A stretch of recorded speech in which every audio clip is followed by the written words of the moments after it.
Bonjour. Nous remercions le Dieu Tout-Puissant pour cette occasion qui nous donne encore de parler de sa parole en ce moment précis, parce que c'est ce qu'il a désiré, que ses fils et filles puissent un jour être des filles et des fils d'adoption par révélation.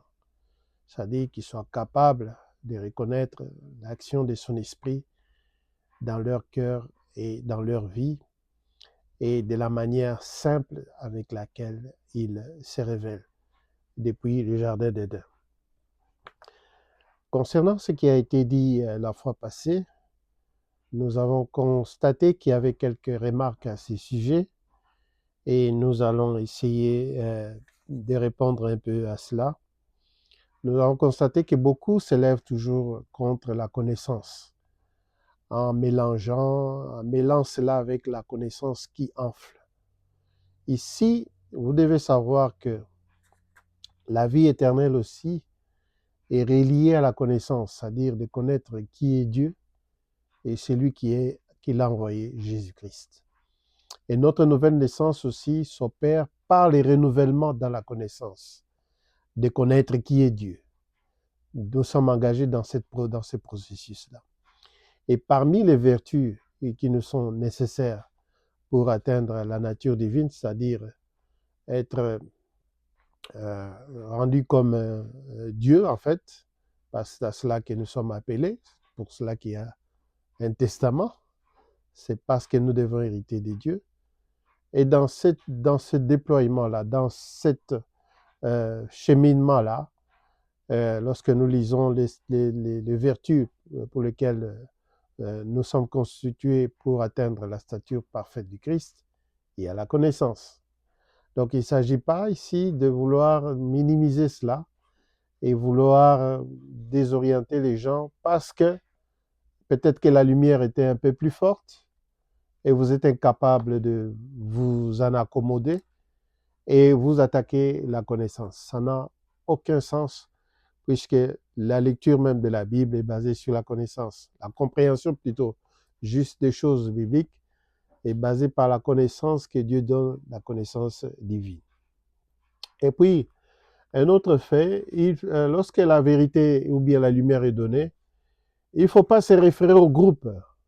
Il ne faut pas demander à un groupe, oh, qu'est-ce que toi tu penses de cela? Non, il s'agit de prendre position. Lorsque la chose est donnée, et il faut la comparer avec les Écritures. Chacun, dans sa liberté, individuellement, doit être capable d'arriver à ce point-là où il compare les choses par rapport aux Écritures et non par rapport à un groupe. Déjà là, ce sont des signes et des manifestations d'un esprit dénominationnel. Et ce n'est pas correct.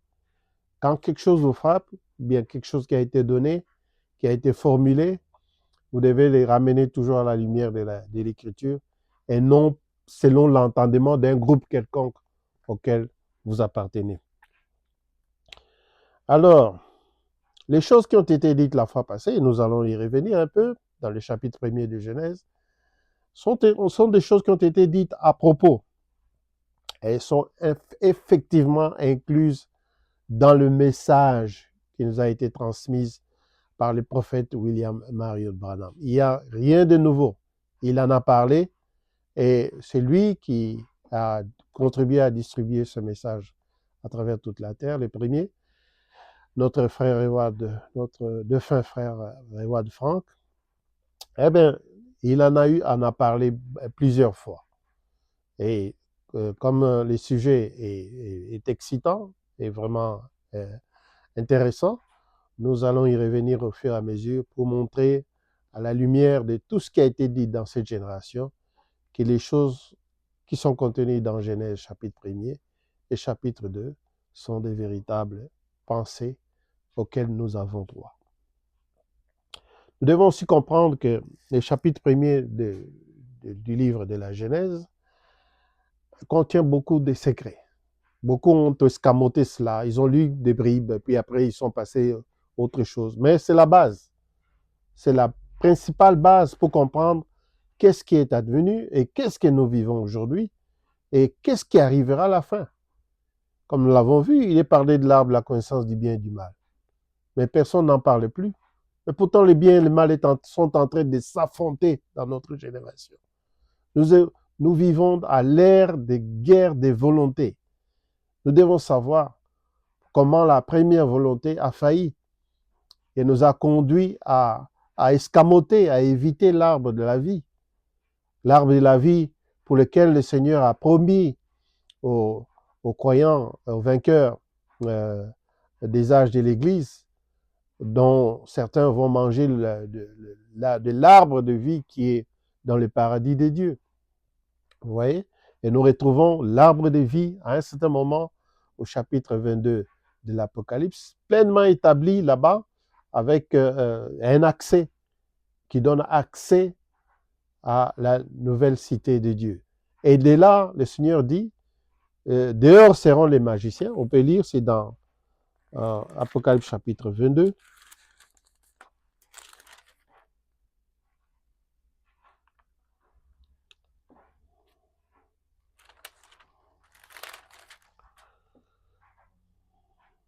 Au verset 1er, et il me montra un fleuve d'eau de la vie, limpide comme du cristal, qui sortait du trône de Dieu et de l'agneau. Un seul trône, comme aussi nous avons eu à le dire récemment, des gens qui prétendaient qu'il y a le trône de Dieu au ciel et le trône du Christ sur la terre. Ça n'existe pas, ces genres d'affirmations dans la Bible. Le trône de Dieu, c'est le trône du Christ. C'est parce que les gens n'ont pas encore confiance de croire que quand il faut croire en Dieu, il faut croire aussi en Jésus-Christ. Il faut faire confiance que Dieu existe, mais il faut aussi faire confiance que c'est lui qui a envoyé Jésus-Christ. Et que Jésus-Christ est vraiment Dieu dans toute sa totalité. S'il est assis sur le trône de Dieu, eh bien, il est Dieu. À sa résurrection, il a déclaré, tout pouvoir m'a été donné dans le ciel et sur la terre. Et lorsqu'il est arrivé sur le trône et qu'il a pris les livres de celui qui était assis sur le trône, eh bien, c'est l'agneau qui est mis en évidence. Celui qui est sur le trône, on ne le voit plus parce qu'il est incorporé, il est en Christ. Il est dans l'agneau. C'est dans cela que nous devons comprendre des choses de Dieu. Et si vous avez l'impression de dire, oh, Yahvé est plus puissant que Christ, eh bien, vous n'avez rien compris puisqu'il y avait de l'Ancien Testament, c'est Jésus-Christ dans le Nouveau. Il a dit, moi et le Père, nous sommes un. Vous voyez? Et lorsqu'on voit ici, que dans la vie, au chapitre 22, verset 1er, on dit qu'il sortait du trône de Dieu et de l'agneau. Il n'y avait qu'une seule sortie, un seul trône. On ne dit pas qu'il y avait deux trônes, le trône de Dieu et le trône de l'agneau. Ça n'existe pas.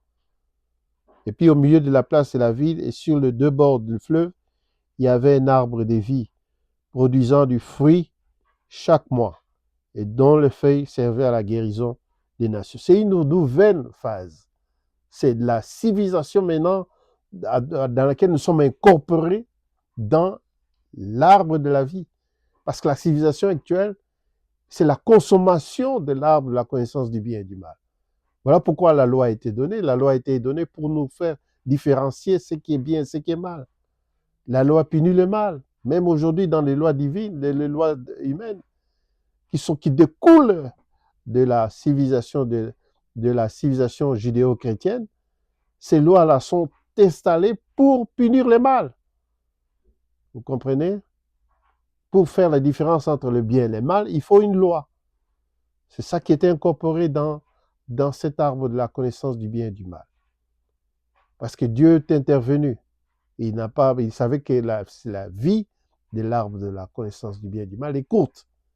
Mais elle est très attrayante. C'est ainsi qu'elle va manger de ce fruit.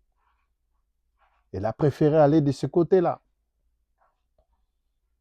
Mais elle a été introduite en cela. Mais il y a les fruits de cet arbre qui produisent le mal, le péché, le vol, la criminalité, toutes ces histoires-là sont maintenant incorporées dans l'être humain, sont entrées dans l'homme maintenant. Ça fait partie intégrante de ce qu'il est. Voilà pourquoi le Seigneur, en voyant cela, dit non, mais la chair et le sang n'hériteront point du royaume de Dieu. Mais les fruits de l'esprit, c'est le fruit de l'arbre de vie. C'est la justice, la paix, tout cela. Vous pouvez retrouver ça dans Galates chapitre 5, où l'apôtre Paul explique ces choses. Donc, en mangeant de l'arbre de la connaissance du bien et du mal, nous avons mangé le mensonge, nous avons mangé la haine, nous avons mangé la jalousie, mais au départ, c'est l'incrédulité. C'est l'incrédulité qui est placée là. Ça fait partie de la partie inhérente de la chair. Vous voyez, la chair pouvait hériter directement de la vie si elle avait choisi l'arbre de la vie. Mais comme elle a choisi de l'autre côté, voilà les conséquences de ça. Nous avons la mort. C'est ça la conséquence. Nous avons les calamités. La terre a été maudite. Vous comprenez? Il y a toutes ces choses pour lesquelles nous vivons dans la réalité maintenant, dans une réalité. Il y a toutes ces choses qui apparaissent. Alors on dit au verset 3, il n'y aura plus d'anathème.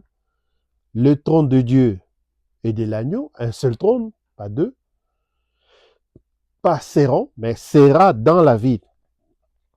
Ses serviteurs, pas leurs serviteurs, les serviront et verront sa face, pas leur face. Il s'agit d'un seul être dans lequel l'esprit habite. Amen. Voilà donc ces choses pour lesquelles à la fin du chapitre 22, il est même dit, au verset 19, on peut lire d'abord au verset 14, il dit, et recevons ceux qui lavent leur robe afin d'avoir droit à l'arbre de la vie. Vous voyez? Ça, on a droit à cela. On a accès à cela. Mais l'accès à cela est inscrit ici. L'accès, c'est entrer dans les portes dans la ville. C'est ça l'accès que l'arbre de vie donne. Vous voyez? Comme l'accès de la connaissance du bien et du mal nous ont introduits dans cette civilisation dans laquelle nous vivons. Avec tous ces calamités, tous ces péchés, tous ces désordres, tout ça, tout ce mélange entre le bien et le mal. Et puis, nous sommes tellement mélangés dans cela que parfois, on a du mal à suivre certaines choses. Voilà pourquoi Dieu a donné la lumière, pour que nous puissions nous élever au-dessus de toutes ces choses. Sinon, nous serons comme le reste du monde, empêtrés dans des histoires, dans la haine, comme nous le vivons actuellement avec l'antisémitisme. Les gens qui expriment des idées de courte valeur, qui n'amèneront nulle part à satisfaction, puisque nous savons que Dieu est avec son peuple. Et plus que cela, il est avec son église, épouse. Ça, les communs des mortels ne peuvent pas connaître cela, si ce n'est pas révélation. Vous voyez? Alors, c'est ça l'accès qu'a donné l'arbre de la connaissance du bien et du mal. Mais ici, l'accès, c'est vers la ville, une nouvelle civilisation, afin d'avoir droit à l'arbre de vie et d'entrer par les portes dans la vie. Donc cet arbre, l'arbre de la vie, donne accès à la ville. Vous voyez? Et de là, on dit, par rapport à cela, on dit dehors les autres. Vous voyez? Parce qu'ils n'ont pas accès. Ils n'ont pas accès à partir de l'arbre de la vie à entrer dans la ville. Par rapport à cela, on dit aux autres, dehors, verset 15, dehors les chiens, les magiciens, les débauchés, les meurtriers, les idolâtres, et quiconque aime et pratique le mensonge. Contenu dans cette civilisation du bien et du mal. Vous voyez? Et à la fin, le Seigneur insiste encore. Et il est dit, au verset 19, et si quelqu'un retranche quelque chose des paroles du livre de cette prophétie, Dieu retranchera sa part de l'arbre de vie et de la vie sainte, décrite dans ces livres. Donc vous comprenez que les deux arbres, en fait, ce sont deux accès. Vous voyez? Vous mangez du fruit de l'autre, vous avez la vie, vous avez une nouvelle vie, vous comprenez? Et vous avez accès finalement, en fin de compte, à la ville nouvelle. Vous comprenez? C'est comme ça qu'il faut comprendre les Écritures. Ce sont des arbres mythiques, vous voyez? Pas mythiques, mais ce sont des arbres, ce sont des contextes spirituels. Ce sont des accès, soit à une civilisation donnée, dans laquelle nous vivons, et la suivante qui vient, lorsque le Seigneur va changer les temps et les circonstances de toutes choses comme il nous a promis par la bouche du prophète Daniel. Alors, nous devons comprendre aussi que le chapitre 1er de la Genèse contient beaucoup de codes. Pour nous, c'est par révélation que nous accédons à ces choses, mais pour les Juifs, par exemple, tout est codé, tout est chiffré, tout est numérique. Et ils accèdent à la compréhension des mystères qui y sont contenus en prenant chaque mot du premier chapitre, en l'associant avec des valeurs numériques, et puis ils accèdent à une certaine connaissance de ces choses.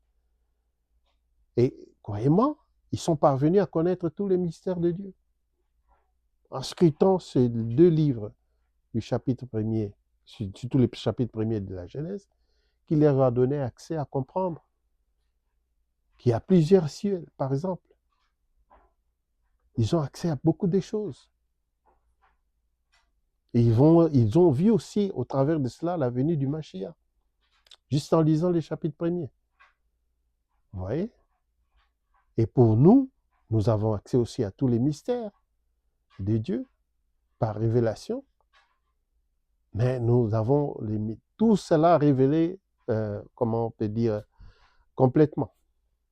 Tandis que pour eux, il leur manque une chose, c'est-à-dire de faire la liaison entre le Mashiach, qu'ils ont compris vraiment que ce sera un homme, mais pour le faire comprendre maintenant que le Mashiach est Dieu, et que c'est Jésus de Nazareth, c'est ce qui leur manque pour l'instant. Et c'est ce qui doit leur être caché jusqu'à ce que les temps de l'Église épouse prennent fin. Alors Dieu se révélera à eux dans leur propre langue et leur parlera ouvertement et ils le reconnaîtront. Comme nous l'avons vu la fois passée, lorsque nous avons vu l'agneau ouvrir le 5e sceau, et nous avons constaté que l'agneau a été reconnu par ceux-là qui ont été immolés à cause de ce qu'ils gardaient les commandements de Dieu et du témoignage qu'ils avaient rendu, parce qu'ils étaient les témoins de Yahvé. Vous voyez? Mais ils n'ont pas fait la jonction avec le Mashiach, avec Yeshua, avec Jésus-Christ. Et lorsqu'ils vont le reconnaître, une robe leur sera donnée. Et on leur dira d'attendre qu'une partie de leurs frères, le reste de leurs frères, doivent être mis à mort, pas épargnés, puisque nous sommes dans cette dispensation de la mort. La chair n'a pas de valeur. Elle n'a plus de valeur. Mais c'est dans cet état dans lequel l'âme est introduite dans ce corps, c'est l'âme qui doit croire pour être sauvée. C'est ça, les lois divines, qui étaient contenues dans cette civilisation de l'arbre de la connaissance du bien et du mal. La seule possibilité, c'est d'être ramené à Dieu, d'accepter de redonner cette petite vie que Dieu nous a donnée, de la lui remettre. C'est là où on a la difficulté aujourd'hui. Les hommes préfèrent dire, oh, la vie était courte, nous allons la vivre intensement. Non, c'est pas ça. La vie est trop courte, mais il faut la remettre à Dieu pour qu'elle soit prolongée vers l'éternité. Regardez les mondes démoniaques, ils préfèrent cette vie courte-là. Essayer de l'améliorer par tous les moyens, avec des milliards, versés dans la santé pour qu'on puisse trouver un moyen de prolonger. Mais pour la redonner à Dieu, à celui, il n'y a pas de confiance. Mais les croyants, eux, ont dépassé cette étape et ils ont confiance en Dieu, que leur vie sera prolongée. Alors, nous allons revenir un peu sur le chapitre donc premier de Genèse et puis un peu parler comme au commencement, premier verset, au commencement Dieu créa le ciel et la terre. Voilà, pour les communs, les Juifs, ils ont compris que dans ce verset, selon la traduction, elle a été pas tellement bien redonnée. Puisque pour eux, Dieu a créé les cieux et la terre par quelque chose, au travers de quelque chose. Et lorsque les disciples, après avoir marché avec le Seigneur et compris qui il est après sa résurrection, avec plusieurs preuves qui lui montrera qu'il est ressuscité, l'apôtre Jean va comprendre directement, en fait, donc, le problème qu'on avait de comprendre comment Dieu a pu créer les cieux et la terre. En fait, il a créé au travers de la parole. Voilà pourquoi il revient sur ce verset et au chapitre 1er du livre des Jean en disant « Au commencement était la parole ». Voilà. Alors que dans le premier chapitre, il dit « Au commencement, Dieu créa les cieux et la terre ». Lui, il va dire « Au commencement d'abord était la parole ». Et la parole était avec Dieu. Et la parole était Dieu. C'est-à-dire, c'est comme un déploiement. On remarque que la parole, d'abord, était là, et qu'ensuite, tout en gardant les yeux rivés sur la parole, ils ont constaté que la parole était avec Dieu. Oh, mais en continuant toujours dans cette relation, dans cette expérimentation, ils vont finir par réaliser que la parole elle-même, là, en fait, c'était Dieu lui-même. Vous voyez? Alors, il revient et dit, elle était au commencement avec Dieu. Et là, toutes choses ont été faites. Voilà. Voilà l'explication du premier verset du chapitre 1er de Genèse. Toutes choses ont été faites par elle, et rien de ce qui a été fait n'a été fait sans elle. Vous voyez? En elle était la vie, et la vie était la lumière des hommes.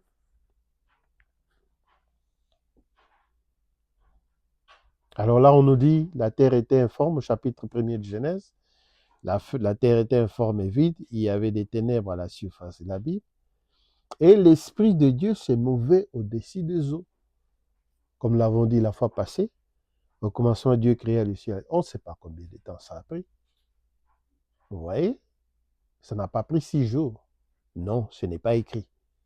C'est ce qui est inclus dans la terre qui a pris 6 jours. Mais ici, c'est clair. Nous n'inventons rien, nous lisons et nous comprenons. Comme nous avons toujours compris les Écritures, dans leur simplicité, il n'y a rien à ajouter. Et l'Esprit de Dieu se mouvait au-dessus des eaux. On ne sait pas combien de temps ça a pris, cette mouvance.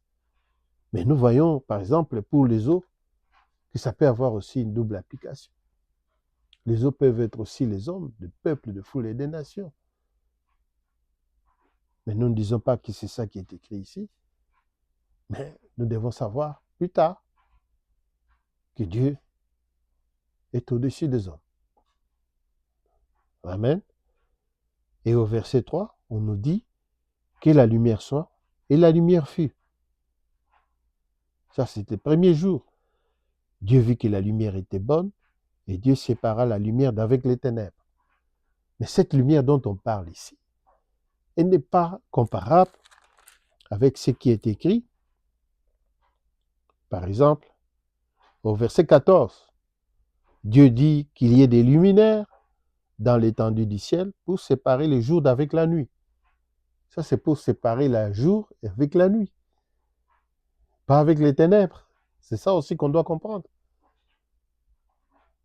Que ce soit des signes pour marquer des époques, des jours, des années, et qui servent de luminaires dans l'étendue du ciel pour éclairer la terre, et cela fut ainsi. Dieu fit les 2 grands luminaires, le plus grand luminaire pour présider le jour, et le plus petit luminaire pour présider à la nuit. Il fit aussi les étoiles. Dieu les plaça dans l'étendue du ciel pour éclairer la terre, pour présider au jour et à la nuit, et pour séparer la lumière d'avec les ténèbres. Dieu vit que cela était bon. Et si il y eut un soir, il y eut un matin, ce fut le 4e jour. Vous voyez? Mais alors, si c'est le luminaire qui départage le jour et la nuit, alors le premier jour, c'est quoi encore cette lumière? C'était quoi encore cette lumière qui fut? Que la lumière soit et la lumière fut. Sans luminaire. Sans aucun un astre ou bien quelque chose comme ça qui peut donner la lumière. Ici, on parle directement de la lumière qui doit être là. Tout ça, vous voyez, qui a été séparée d'avec les ténèbres. Lorsque nous parcourons maintenant la Bible tout entière, nous arrivons à comprendre certaines choses. Par exemple, dans Isaïe chapitre 8,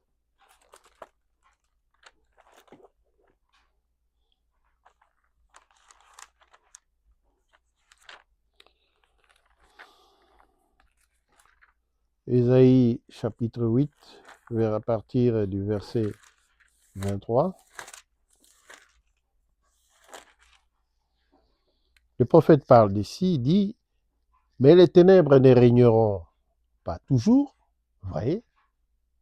Donc il y a une explication à ce que nous venons de lire dans Genèse. Il y a une double application. Les ténèbres ne régneront pas toujours sur la terre, où il y a maintenant des angoisses. Comme aujourd'hui, là, il y a des angoisses. Les gens ont peur. Les gens veulent lancer des bombes, les autres veulent la guerre, les autres veulent éviter, mais ils sont aussi menaçants envers les autres. On va se fier à qui? Vous voyez? Si la terre où il y a maintenant des angoisses, si les temps passés ont couvert d'eau pauvre, alors on parle les pays des Zabylons et les pays des Nephtali. Nous allons y revenir parce que le Seigneur est passé par là. Et on va dire, on va déclarer que ces gens-là, des Zabylons et des Nephtali, ils ont vu une grande lumière. Vous voyez? Alors on dit les pays Zabylon et les pays des Nephtali, les temps à venir couvriront de gloire. La contrée voisine de la mer, au-delà du Jourdain, les territoires des gentils. Au chapitre 9, verset 1, toujours d'Ésaïe. Le peuple qui marchait dans les ténèbres, vous voyez, voit une grande lumière. Ce n'est pas un astre. Mais la prophétie annonce que ces peuples-là finiront par voir la lumière parce qu'ils sont assis dans les ténèbres. Sur ceux qui habitent le pays de l'ombre de la mort, une lumière resplendit. Amen. Et lorsque nous allons dans Matthieu 4, chapitre 4,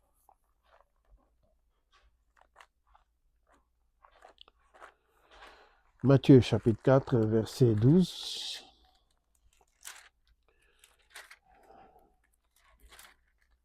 Nous voyons maintenant, parce que l'Ancien Testament, c'était des prophéties, des choses qui s'accomplissent dans leur réalité. Alors, Matthieu chapitre 4, parce que le Nouveau Testament, c'est l'accomplissement des choses qui étaient annoncées dans l'Ancien Testament. On voit Jésus, au chapitre 4, verset 12, Jésus ayant appris que Jean avait été livré, se retira dans la Galilée. Il quitta Nazareth et vint demeurer à Capernaum, situé près de la mer, dans les territoires des Zabylons et des Nephtali. Vous voyez comment les choses de Dieu s'accomplissent dans la simplicité? Afin que s'accomplisse ce qui avait été annoncé par Isaïe le prophète. Qu'est-ce qui avait été dit? C'est ce que nous venons de lire dans Isaïe. Le peuple des Zabylons et des Nephtali, de la contrée voisine de la mer, du pays au-delà du Jourdain et de la Galilée des païens, ce peuple assis dans les ténèbres a vu une grande lumière. Et sur ceux qui étaient assis dans la région et l'ombre de la mort, la lumière s'est levée. C'était Jésus. Ils ont constaté, ils ont expérimenté cette lumière avec le Seigneur. Dès lors, Jésus commença à prêcher et à dire, parce que maintenant, l'autre a été retiré, son ministère devait continuer. Commença à prêcher et à dire, répentez-vous, car le royaume des cieux est proche. Amen. Nous pouvons encore revenir dans Jean chapitre 1er. Il est parlé. Vous voyez que la lumière qui a été annoncée dans Genèse a une double application. Vous voyez? Jean chapitre 1er, verset 6. Il y eut un homme envoyé de Dieu, son nom était Jean. Il vint pour servir de témoin, pour un témoignage à la lumière. Dieu dit que la lumière soit, et la lumière fut. Vous voyez? Et c'était prophétique. Vous voyez? Il vint pour se servir de témoin, pour un témoignage à la lumière, afin que tous croient par lui. Il n'était pas la lumière, mais il parut pour rendre témoignage à la lumière. Cette lumière était véritablement la véritable lumière qui, en venant dans le monde, éclaire tout homme. Vous voyez? Elle était dans le monde, et le monde a été fait par elle, par la lumière. Vous voyez? Et le monde ne l'a point connue. Elle est venue chez les siens, et les siens ne l'ont point reçue. Mais à tous ceux qui l'ont reçue, à ceux qui croient en son nom, elle a donné le pouvoir.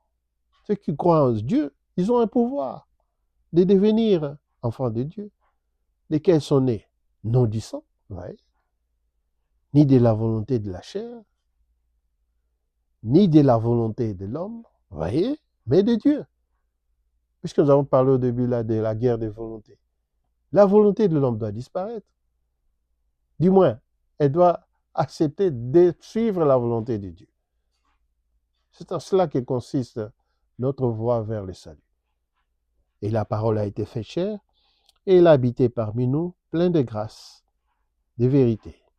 Et nous avons contemplé la gloire, une gloire comme la gloire du Fils unique venu du Père. Amen. Dans Jean 8, le Seigneur lui-même va déclarer, comme l'avons dit la fois passée, maintenant nous prenons des Écritures parce que il dit ceci au verset 12. Jésus leur parla de nouveau et dit, je suis la lumière du monde. Celui qui me suit ne marchera pas dans les ténèbres, mais il aura la lumière de la vie. Vous voyez? Le Seigneur se déclare clairement que c'est lui la lumière. Donc quand Dieu parlait que la lumière soit, il pensait plus à Jésus. Amen. Et encore, dans 2 Pierre, chapitre 1er,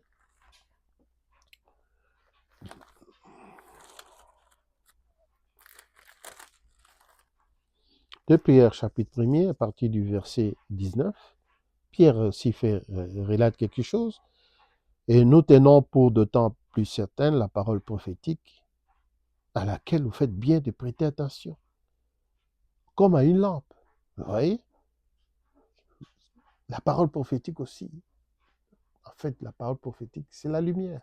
C'est une lampe qui brille dans un lieu obscur jusqu'à ce que le jour vienne apparaître et que l'étoile du matin s'élève dans vos cœurs. Sachez tout d'abord, vous-même, qu'aucune prophétie de l'Écriture ne peut être l'objet d'interprétations particulières. Parce que les interprétations sont comparées aux ténèbres. Tandis que la parole prophétique a la lampe qui est claire. Vous voyez? Et on parle encore de la volonté au verset 21, car ce n'est pas par une volonté d'homme qu'une prophétie a jamais été apportée, mais c'est poussé par le Saint-Esprit que les hommes ont parlé de la part de Dieu. Donc tout ce que le Saint-Esprit révèle est lumière. La parole révélée de Dieu est lumière. Jésus étant la parole révélée de Dieu, c'est lui la lumière, elle est claire. Elle nous élève au-dessus de toutes ces opinions politiques, religieuses dans lesquelles nous vivons aujourd'hui. Elle nous met au-delà de toutes les angoisses, les peurs, tout cela. Les maladies, les problèmes, la famine, le manque de travail, les soucis, toutes ces choses-là. Elle nous met au-delà, puisque nous ne faisons plus, dans ces cas-là, cas de notre propre vie. Et l'autre vie est entre les mains de Dieu. Alors, qu'est-ce qui va encore nous faire peur? De rien. Voilà pourquoi les apôtres, ayant compris cela, ayant été pénétrés par cela, n'ont pas eu peur de donner leur vie et de vivre pour Dieu. Tandis que d'autres cherchent avec cette petite vie, ils disent, nous devons la vivre. Ils la protègent. Alors que c'est Dieu qui protège toutes choses. Dans 1 Jean, chapitre 1er, au verset 5. Un jour, un frère nous prêchait et disait, beaucoup de gens parlent du message, chacun interprète, chacun donne, oh, moi j'ai le message de l'heure, moi j'ai le message de l'heure. Alors le frère a dit, bon, on ne va pas contester tout ce que les autres disent, mais moi aussi j'ai un message. Et il est contenu dans le chapitre, premier épître des Jean, premier chapitre, verset 5. Le message, c'est ça qui est écrit. Les messages que nous avons appris de lui et que nous vous annonçons, c'est que Dieu est lumière. Jésus dit, je suis la lumière du monde. Mais ici, on nous apprend que Dieu lui-même est lumière et qu'il n'y a point en lui de ténèbres. Vous voyez? Si nous disons que nous sommes en communion avec lui, c'est-à-dire Dieu qui est lumière, et le message que nous avons appris, que Dieu est lumière, et que nous marchons dans les ténèbres, c'est-à-dire dans les interprétations, nous mentons et nous ne pratiquons pas la vérité. Mais si nous marchons dans la lumière, c'est-à-dire dans la révélation, dans l'illumination de Dieu lui-même, comme il est lui-même dans la lumière, nous sommes mutuellement en communion et le sang de Jésus-Christ, de Jésus son Fils, nous purifie de tout péché. Amen. C'est en cela. Voilà la lumière. Quand Dieu a dit que la lumière soit, eh bien, voilà l'application. Voilà la meilleure, la véritable interprétation. Et nous allons terminer avec Daniel chapitre 2. Lui aussi a expérimenté cette compréhension, la même compréhension que nous devons avoir. Chapitre 2, versets 20 à 22. Il dit, quand le secret lui fut révélé, concernant le monde politique et religieux qui agit, même la haine des Juifs qui va en augmentant, qui va être interrompue à un certain moment parce qu'ils vont, quand la puissance sera dans l'Église, ils vont se détourner. Ils vont se réveiller, ils vont se détourner. Non, non, on laisse un peu les Juifs. On attaque cette femme-là qui veut mettre au monde le fils mâle. C'est ça qui va arriver bientôt. Alors, verset 19, alors le secret fut révélé à Daniel dans une vision pendant la nuit. Et Daniel bénit, pas béni, parce que un homme ne peut pas bénir Dieu, c'est Dieu qui bénit. C'est le plus grand qui bénit, comme cela en est parlé dans Hébreu. C'est Dieu qui bénit. Donc, on peut dire que Daniel loua Dieu, le Dieu des cieux. Verset 20. Daniel prit la parole, dit, loué soit le nom de Dieu, d'éternité en éternité. À lui appartient la sagesse et la force. C'est lui qui change les temps et les circonstances. Amen. Regardez l'époque dans laquelle les autres vivaient et notre époque. Dieu a changé les temps et les circonstances. Vous voyez? Qui renverse et qui établit les rois. Si vous voyez quelqu'un prendre le pouvoir et durer, ben c'est Dieu qui l'a établi. Vous comprenez? Qui donne la sagesse aux sages et la science à ceux qui ont de l'intelligence. C'est Dieu qui donne. Il révèle ce qui est profond et caché. Il connaît ce qui est dans les ténèbres, vous voyez? Et la lumière demeure avec lui. Par rapport à ténèbres, nous choisissons la lumière. Les ténèbres, Dieu aussi connaît ce qui se passe.